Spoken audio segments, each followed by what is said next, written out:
Yeah, definitely. Unfortunately, it's obviously a lot of the guys just come out for that first race.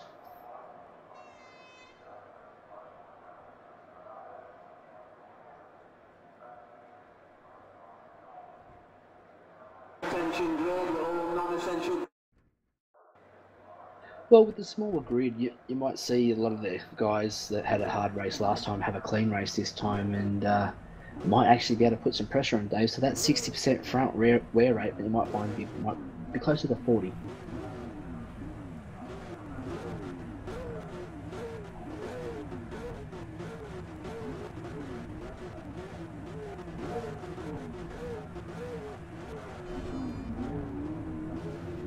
Now, if Dave's on pole, we should be okay. But if Dave's in that second row, there could be that traditional.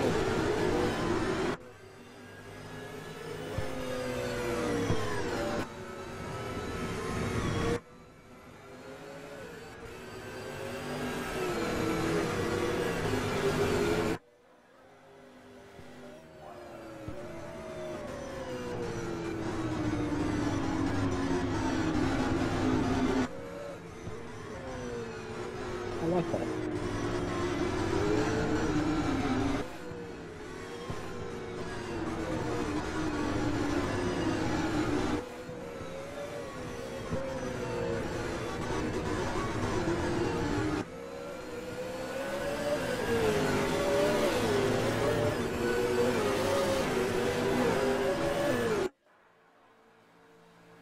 Definitely much so. I mean, everyone's probably learned that in that first race that Dave was clean off the start.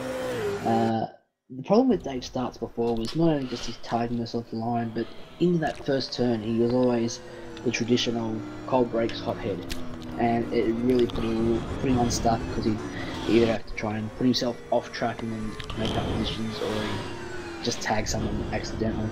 Yeah, that's true. Well, to be fair to Dave though, when you can't get it off the line and it bogs down, you're already fighting and having to overdrive slightly into the first corner anyway. So if he's nailed the initial bite point of the clutch to get it off the line, which is quite difficult in these cars, I think he should be okay. But Adelaide is a horrible first turn from the grid, to be fair.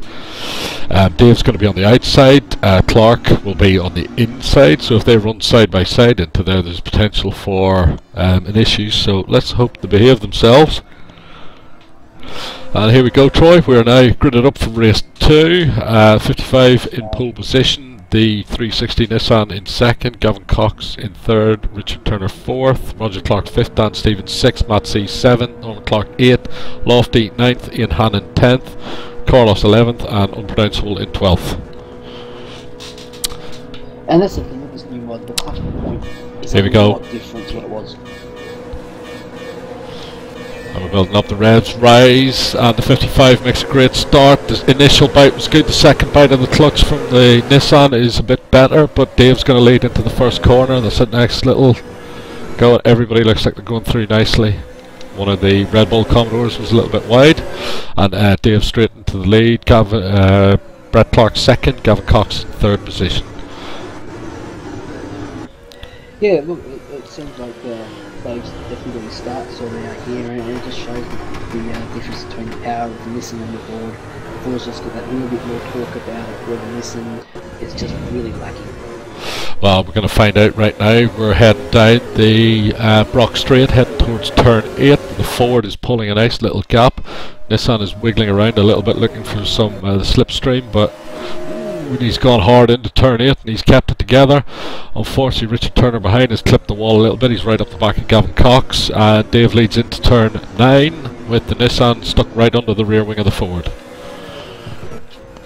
Look, it seems to be that they've learned from that first race that we'll just take it easy, we'll stick on Dave, and it'll be interesting to see now how Dave handles this pressure, because I've had Brett follow me in the past, and he doesn't let you know that he's there, but you know that he's there. Yeah, I know what you mean. He's a very aggressive driver at the best of times, which is a good thing to have in this type of racing. You need to beat your way through. Interesting scenario for 555 racing for the first time with two top cars running, rather than just the one car last year. Oh, and Clark's tagged the inside wall, but he's trying to make a move around the outside going into turn 4. That's never going to work. He's pulled back in again. But back to my previous train of thought there with the 2 top cars. If Gavin Cox pulls right back up to the back of the Nissan, they can deploy some team tactics there, and the lone SRT car can find its hands full. Definitely. I think he'll find himself in the 555 sandwich, and that could really benefit Dave here, because then Brett's got to watch what's going on behind him, also what's in front of him, but then you're more likely to start focusing on what's going on behind you. He'll start dropping off pace, and Dave will start pulling away.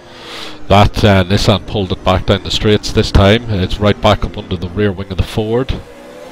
The 5 car of his teammate Gavin Cox is a little bit off, but he's got his hands full with Richard Turner in the Techno car.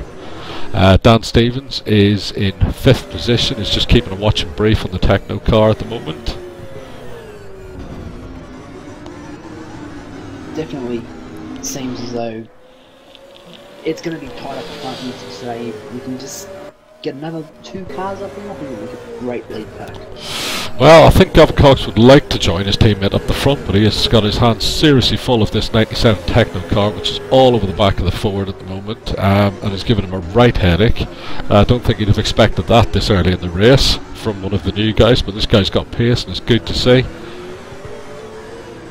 Definitely, and we did see that earlier on in the first race. That, the Techno car does have pace, and if he's got that rear end to settle down a little bit, which it looks like it's still a little twitchy, so there's a weakness there, and then Gavin can exploit it, and he's running wide there in the marbles as well, and turn 4, 5 of course.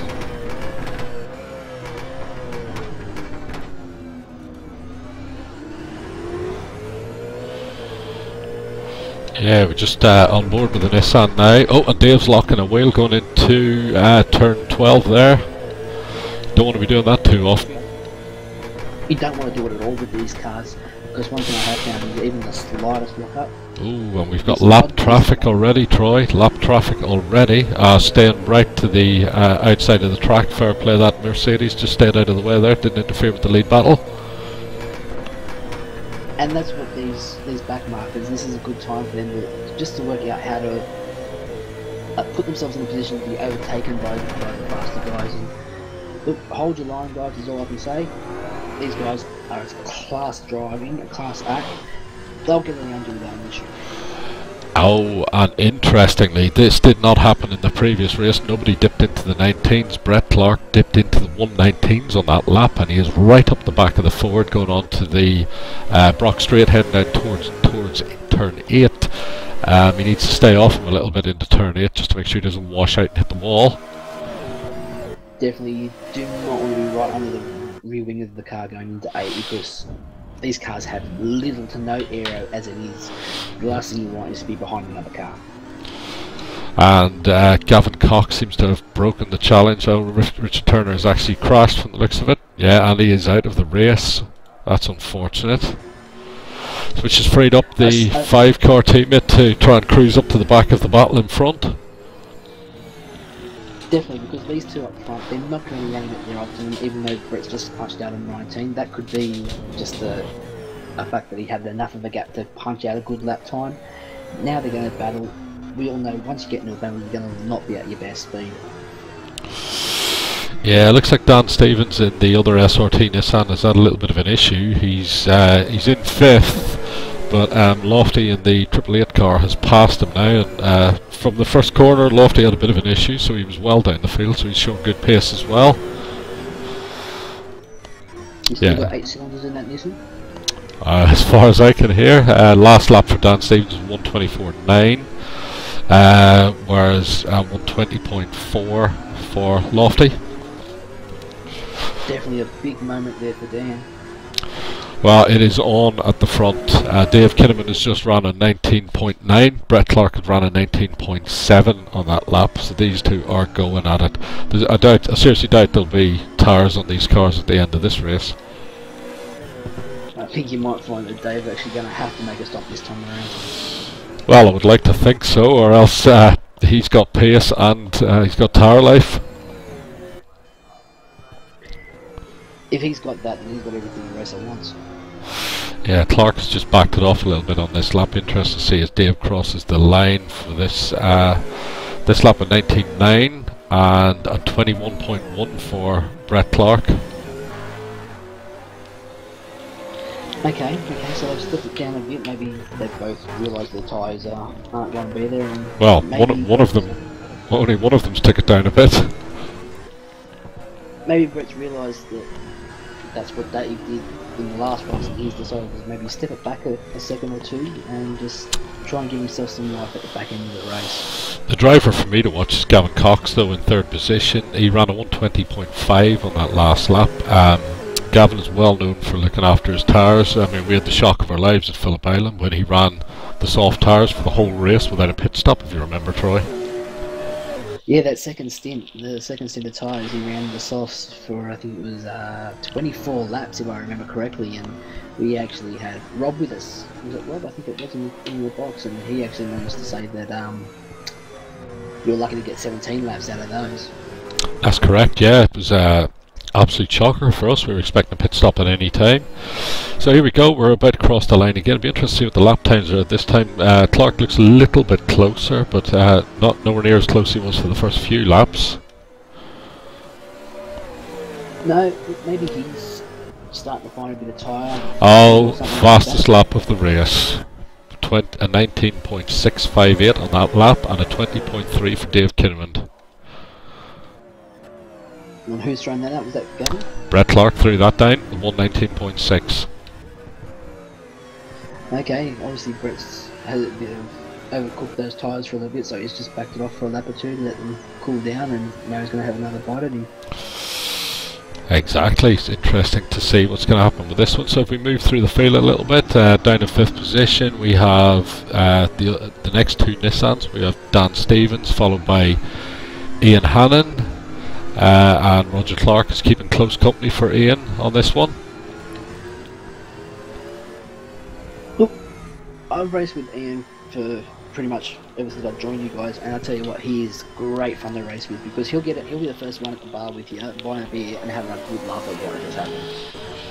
You're right there. This is going to be a phenomenal lap from David Kinnaman from the looks of it. He's ran the fastest Sector 1 time, the fastest Sector 2 time. It remains to see what Sector 3 is. Clark's only a couple of tenths per sector off as well, so he's obviously running fast as he can at the moment. You're almost seeing a Sebastian Vettel-like performance there. It's like, well, whatever you can do, I can do better. Yeah, he's a little bit off the fastest time, but it's still a 19.9 and a 20.6 from Brett Clark. So there's a little bit of inconsistency showing in the second place car over the laps. He seems to be able to do one really hot lap, and then he seems to have to back it off a little bit. Obviously that hot lap is really stressing those tyres, and he just can't maintain that pace. So I think what Brett needs to do is find that happy medium. I mean, here I am telling Brett Clark what he should be doing. I mean, this guy is a class driver, but yeah, as I say, find that happy medium, stick to that. It may not get you the win, but in saying that, you've got more of a chance of getting that win because you're not going to be burning out your tyres. Yeah, mate, as you know, we're the commentators, we clearly know everything. Oh, and he's in the wall! And he's out! And he's completely out. Let's watch that replay. It's turn 8 again from the looks of it. We're heading into turn 8 now on the right hand side. Oh, and he's just, yeah, destroyed. Literally just clipped the inside curb, and that was it over. That is very unfortunate. It's that bloody commentator's curse. I'm sorry, Brett. Yeah, mate, if that was a commentator's curse, if there was ever one. That makes it interesting. Nice. We've got the two 555 teammates, first and second, 4.3 seconds behind for Gavin Cox. Dave's got some lap traffic right in front of him now. Let's see how he deals with this. This is also one of the skills of the top drivers, is to get rid of the lap traffic as fast and as safely as possible.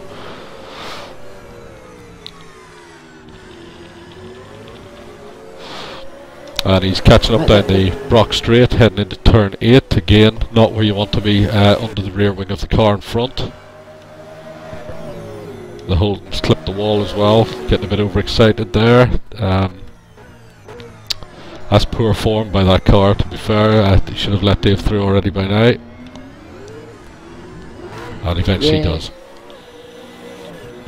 In saying that too, it is part and parcel of being a lead driver and dealing with lap traffic. You've just got to either be patient or find a way around the guy safely. Exactly, and we've got the former second place car joining us in the commentary booth at the moment. Brett Clark, welcome to the comms. Unfortunate way to go. Yeah, it's one of those things, isn't it? I'm getting some horrible feedback on the Twitch feed. Again, it was one of those races where you try to keep up with the guys in front. I don't know what was going on. I was wearing the tyres out far too quickly, and I sort of was trying too hard, and I eventually took the inside of the wall and pushed me off into the outside wall and damaged all the suspension. So that was it, finished. Yeah, we just seen that on the replay there. It was just an inside clip, which is easily done. Yeah. You were pushing Dave though. You did have the fastest lap of the race. Overall in 19.6, which was some 3/10 faster than Dave's managed. However, both of you didn't seem to be doing if you like, you weren't doing the same speed on the same lap. One of you would go faster one lap, and then the other one would go faster the other lap. Was there a little bit of aero issues taking place there when you got too close? There's a lot of aero issues. And obviously, as you can see from the overall lap times, we're quite far down from where we were in qualifying.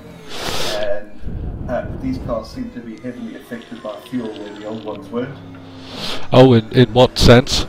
So they actually feel heavier and generate a lot more understeer by having a lot more fuel in the car. Also, right. The acceleration is not the same. So you actually slow it down the straights. It's harder to brake. With the extra fuel in the back, it seems to make the rears want to lock up a bit. And I didn't do much testing on that, to be honest with you. So I think I would have created a race setup and a qualifying setup if I had sort of figured that out earlier in the week. Well, as we know, it's a pre-season test, so it's a good time to figure it out now before we head for round one. Yeah, exactly. But no, they're good fun cars. I think a lot of testing needs to be done to keep the tyres in check. That's true. Yeah, it's one of those, you just have to build it up, don't we? Yeah, it's gonna be another 1,000 laps at Simmons Plain or something. Excellent. I'm going to jump in there and I'm going to apologise now, Brett, because I put the biggest commentator's curse you could ever find on you then. What was that? Well, he did actually. He was just saying how well you were going, and then it got stuck in the wall. Saying that you're a class above everyone else, you're this, you're that. Next thing you know, as I'm in mid-sentence, you decide to put it in the wall at turn 8. That's all your fault. Red face in the commentary booth. I'll attend the debrief at SRT and put my humble apologies to the team. To be fair, I think the team debrief is going to be a bit of a shocker, because if this 55 car keeps showing this pace all season, we could be in a bit of trouble. Yeah, but he didn't have that pace at Bathurst, which is interesting. I don't know if it's track specific. This track, I would say, is probably my weakest track. So I don't know if it's track specific, and he just gets along with this particular track. But certainly at Bathurst, he wasn't even in the top 5 on the time there. So it's interesting. Either he's found some kind of beauty in the setup over the last couple of days, or it's track specific. I don't know. Interesting to see that he's jumped over to the 555 racing team, and he's already putting one over on his more established teammate, if you like. He's putting some distance between them now. It's up to 5.2 second gap. Yeah, that's what I was saying. He's either found the golden nugget in the setup, or he's this track just suits him, because I was keeping an eye on the timings of Bathurst when we were practicing there, and he definitely wasn't quicker than Gavin Mayer, so I don't know what it is. It's going to be interesting to find out. Next race is going to be key. In saying that, a lot of guys will find a street circuit really does suit them, but in saying that, Bathurst is technically a street track, but it's such a very technical track too. So I'm not saying that Adelaide isn't. There are sections that are quite easy to navigate yourself through too, that you can actually make a lot of time on. Yeah, I think the thing with Bathurst is sorry, not with Bathurst, sorry, with Adelaide, but the thing with it is there's a lot of runoff areas that you can go over curbs and do things that you wouldn't normally do at other tracks. You know, just before the main straight, or the long straight, should I say, there's a couple of curbs which you can either go over them or not, and they're sort of 3/4 in the track, if that makes sense. And I think it's all about getting your lines right here, and I think if you've got experience of the track, you probably get better and better. If you don't have experience, you're gonna struggle to get the correct racing line. I mean, certain ones are a classic example. You know, the different lines you see through there. Oh, definitely. That's true. So we just do a quick run through the field. We've got Dave Kinnaman obviously out in front from his 555 Racing teammate Gavin Cox. Third position is now Dan Stevens. Fourth position is our GTCC champion Norman Clark. And fifth position we've got Lofty Fletch. And then in sixth position we have the other Oranga racing car of Roger Clark, followed by seventh position Ian Hannon. Then we've got eighth place is the Holden Commodore, which is now out of Carlos, and then everyone below that is out of the race, unfortunately. Seems to be a very high attrition rate here as well. That's a street circuit for you, Steve. This is true. The walls are too close, aren't they? Just one slightest little mistake, that's it, you're in the wall.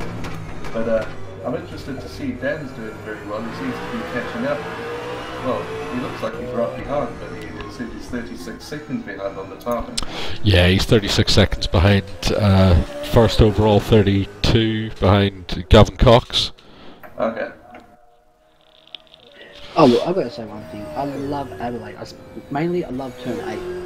It's one of those turns where if you're not directly on the money, you're in the wall. You go a tyre width too narrow, you hit the curb, you're in the wall.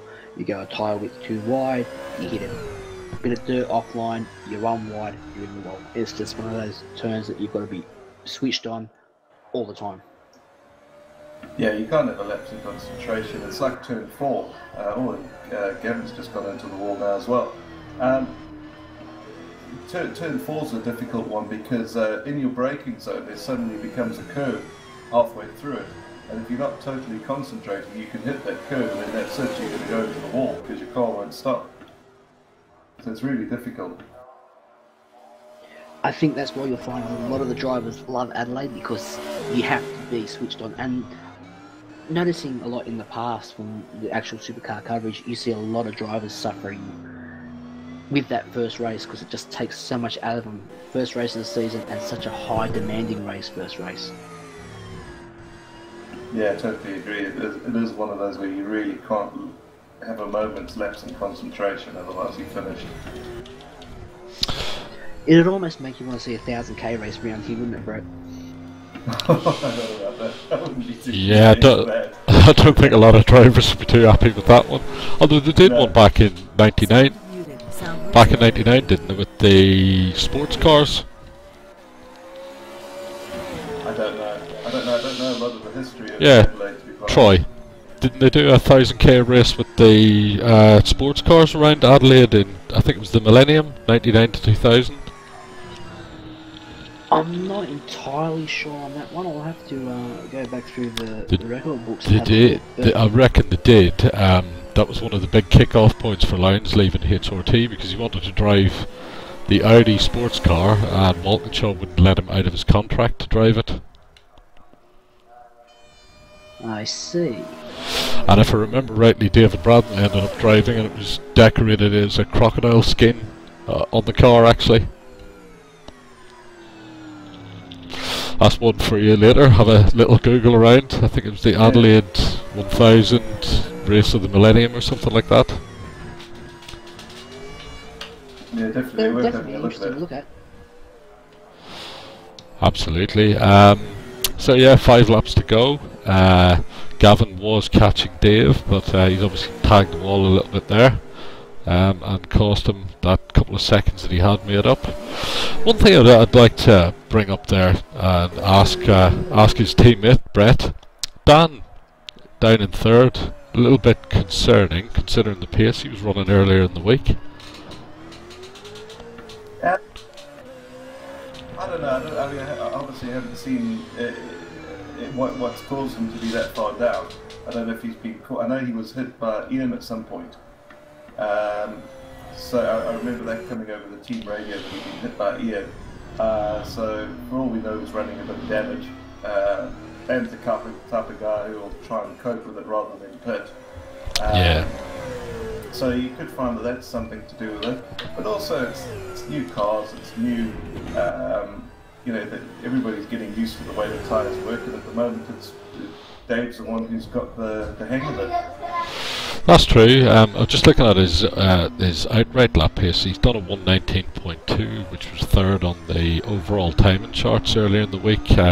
He's come absolutely nowhere near that in either race, which is a little bit concerning. Do you reckon maybe a bit of a setup change gone the wrong way or something? No, because in qualifying he did an 18. I think an 18.7. Okay. Not in qualifying, in the practice session before quali. So because that was how that was sort of when he overtook me in the overall speed. I don't think he's quite set the 18.4 that I managed earlier yesterday in practice, but I think it's purely a case of fuel. When the fuel's so high, it really does slow the car down. I mean, when I did that night, I can't remember what it was, the fastest lap of the race, but that was pretty much inch perfect, and that was all it would do. And obviously now he's not going to be anywhere near it because the tyres are very different to the old cars, because once you sort of get below 80%, you do lose quite a lot of grip, although they seem to last. They don't overheat like the others do. So it's just very difficult to work out. But I think Dave's just managing his pace. I mean, he seems to have easily being quicker than Gavin at the moment for whatever reason, and I think he's just. He spun. He spun on the last corner, and here comes his teammate to pass him for the lead, and his teammate is taking the lead. Wow. Just as we speak. That's commentator's curse right there, Brett. That's what happened to you. Oh. Pretty much worked perfect too. I am looking forward to the last two laps, because I don't think Dave is going to want to give that race win up from a stupid mistake like that. This is going to get interesting now. Well, we've got Gavin Cox on screen. It was 1.5 seconds the gap at the last time in sector, so let's see what Dave can pull out right now.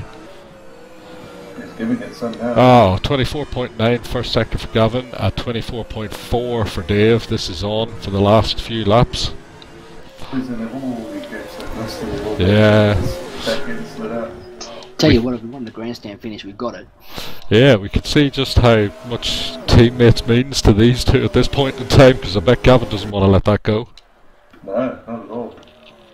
It was like in the first race, I was stuck behind Dan coming towards the end, and I so badly wanted to get past him. It's that teammate competitiveness, and I can see Dave's going to want this badly now. Well, sector 2, listen to this, 25.5 for Gavin Cox in the lead, 25.2 for Dave.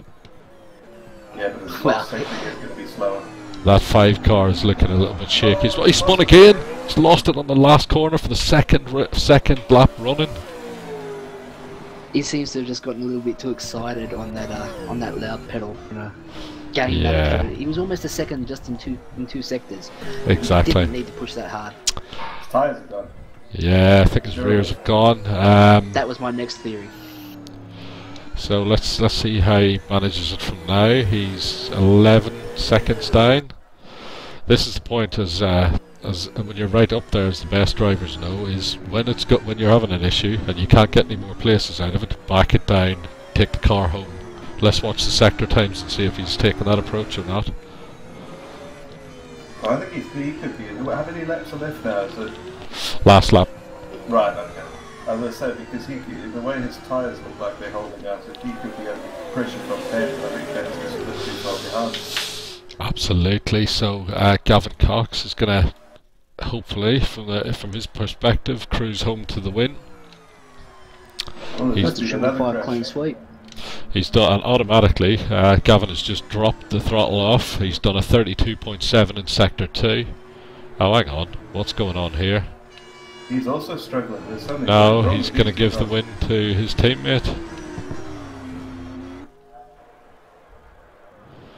It's too early in the season for that. Unless, no, they're doing a formation finish. Well done, guys.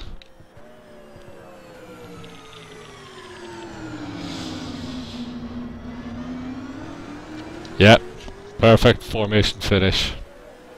Oh, and the Nissan has destroyed it. Which Nissan was that? There we go.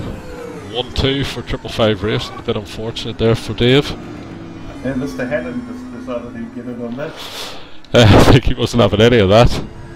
Beautiful, well done, guys. That's an excellent race there by both of them. Mistake from Dave. It took to get the win for Gavin. And we've lost Dan Stevens on the last lap to Norman Clark. Let's just get the let's just get the replay of that going into turn 12. We're coming up to 12. Turn 13. He understeered off into the Nissan sign. He put the Nissan in the Nissan sign. Something missing on that Nissan. Third place, lost on the last lap. That's unfortunate there. Okay, so let's get the three drivers down for the post-race interviews. Just before you do, quickly, Steve, that race you were referring to earlier was the race of 1,000 years. That's the one. I knew it was something like that. Right, hang on, let's get them down. User was moved to your channel. User was moved to your channel. I think I was Dan, and I also gassed it too much and got too much heat in the back tyres. And I had to fight him off again and got him. Norman, you're down in the commentary channel. Pardon? You're down in the commentary channel. Just hang fire for a second. Gavin, first position. Dave, second position. And Norman in third position. Well done, guys. 555 Racing, that was very nice formation finish as well, almost destroyed by the Nissan there at the last minute, but well done, guys. Thank you. Okay, thank you for that. Thanks, Dave. So, Dave, you had that one in the bag until two last laps, two spins on the last corner. Yeah, I was talking whilst going around the last bend and gassed up too early, and then once I went around to correct myself, I had 8% on the rear left, so that's why I went around again, and then I just completely had to nurse it home. Excellent. Gavin, that was a win for both of you in this pre-season event. You must be pleased with the performance of the team overall and yourself. Yeah, Steve, I'm super excited for this season. 555 Racing, we've increased our driver lineup with adding Dave, and we're really happy with tonight's result, and looking forward to a really strong season. Absolutely, I think SRT have got their hands full. Where did it become the option that you and Dave could actually join forces there? Were you approaching Dave, or did Dave approach you? A bit of a mutual thing. We've had a bit of an understanding with each other a few times on track, and we communicate a lot, and we just thought it made good sense to team up. We drive very similar, and Dave has shown good pace, and with the help of some of my setups, he's really starting to come on. Absolutely, yeah, definitely. Looks like it's going to be a good battle between the teammates as well, which is what we like to see. And in third position we've got Norman, our GTCC champion of this year. Norman, well done. Congratulations in third place. You got Dan right on the last lap there. How was that for you? Yeah, no, that was real mean, man. It's one of my... I've only driven the V8s a couple of times, but I'm slowly getting a little bit better. Well, I'll say third position's nothing to sniff at. Well done. Congratulations. Anybody else got anything? No, I'll just say one thing, Steve. Just like to send a bit of a warning out to SRT that 555 are chasing them down. Well, I think so. From the looks of things, you're well in front at this point in time. So congratulations, guys. It's going to be a battle all year. Well done. I tell you what, this legend started early in the season. That's the way we like it. Bring it on, mate. Looking forward to it. Good stuff. Thanks, guys. I'll drop you back down. Cheers. Excellent. Cheers. Thanks, Steve, for your efforts. Okay. mate. User was Thank moved you out there, of your Steve. channel. Cheers. User was moved out of your channel. User was Well, moved out guys, of your as you channel. heard, it's going to be a bit of a battle all year. That was phenomenal. I think you can. It's quite obvious that Gavin's got his sight sets on SRT, and he won't take anything less. And why shouldn't he as well? That was excellent. Well done by all of them. Excellent race. Looks like SRT, we're going to have to get back to the drawing board and bring something else. Yeah, think it's just that'll- going to be. Sorry. Yeah, sorry. I think that whiteboard's going to be getting quite a workout in that debrief this weekend, and because the guys at 555, that they've really shown that they're here, and they're a force to be reckoned with. Excellent, I'll say. Well, that's wrapped up this race. 2 races. 555 dominated both races. Congratulations go to those guys. And we'll see you on our next broadcast. Keep an eye out on Racing-Leagues.com for details of the next event. Thanks everybody. I've been Steve O'Connor alongside Troy Allen and Brett Clark as well. Thank you very much. Good night.